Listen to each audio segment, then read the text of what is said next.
d'un philosophe africain ne pouvait être entendu. Amo dut fuir l'Europe et mourut ici, à Chama.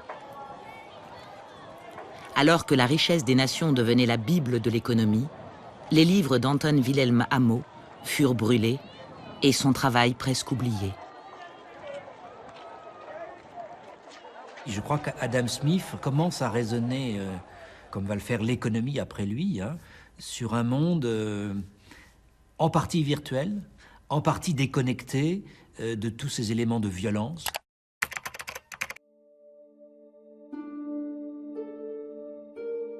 C'est vrai qu'au cœur de ces thèses, hein, il n'y a pas du tout, évidemment, cette prise en compte de la violence occidentale qui a existé pourtant dans les 3 siècles qui le précèdent. Hein.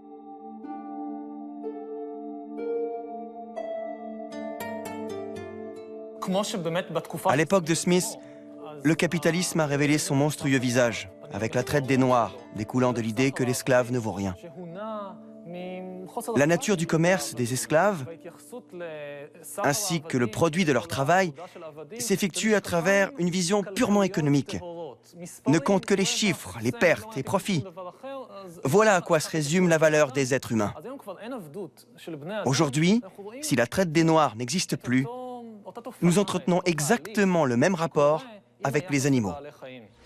The footage you're about to see was recorded with a hidden camera at Highline Hatchery in Iowa, the world's largest hatchery for egg-laying breed chicks. Rien dans la richesse des nations ne condamne l'esclavage. Et bien sûr, cela n'a rien à voir avec l'industrie de la viande d'aujourd'hui. Néanmoins, c'est ainsi que la vision du marché d'Adam Smith fut transformée en science coupée de tout ancrage social.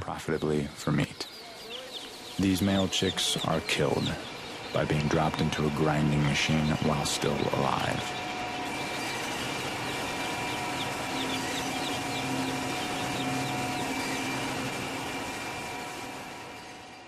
Il n'est question des animaux, de la viande, des œufs et du lait qu'à travers le prisme économique. Les chiffres font loi. Cela se résume à des pertes et profits, actions et intérêts, l'offre et la demande. On oublie qu'on a affaire à des êtres vivants. Here, a worker uses a hot cautery device to painfully burn off the calf's horns, a common dairy industry practice known as disbudding.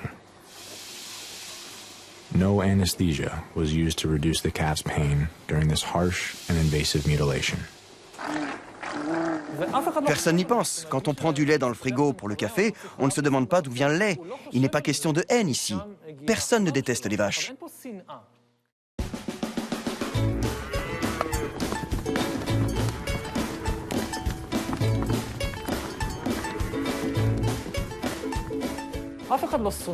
Les briques de lait sont généralement ornées de vaches rieuses et heureuses. Qui voudrait faire du mal à une vache? On n'y réfléchit tout simplement pas.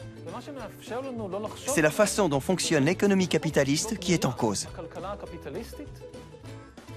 Le monde inventé par Adam Smith. Un monde où ne comptent que les pertes et profits, l'offre et la demande.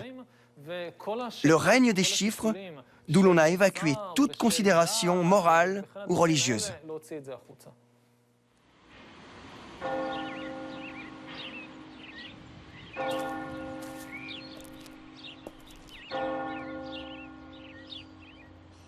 Smith doutait fortement qu'une science sociale ou qu'une science économique puisse exister.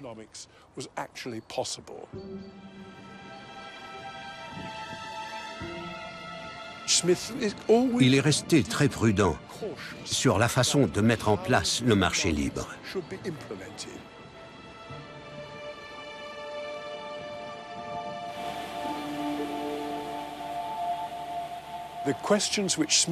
Les questions que Smith pensait très difficiles à traiter sur la justice sociale, l'équité et la cohésion du tissu social lui semblaient en fait impossibles à résoudre.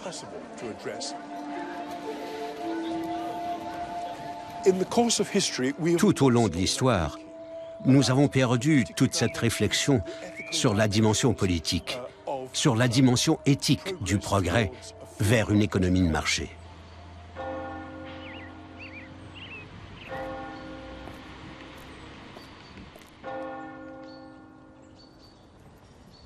J'ai une grande admiration pour Smith parce qu'il est anticipateur du capitalisme.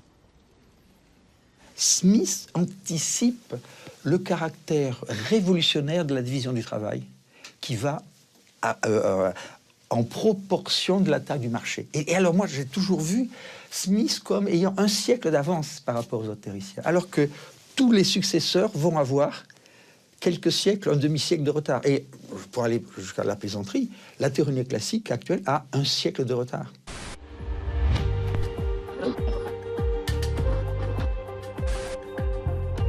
Alors comment et pourquoi, dans le processus de conversion de la richesse des nations en réalité économique, les préoccupations éthiques et politiques d'Adam Smith ont-elles disparu?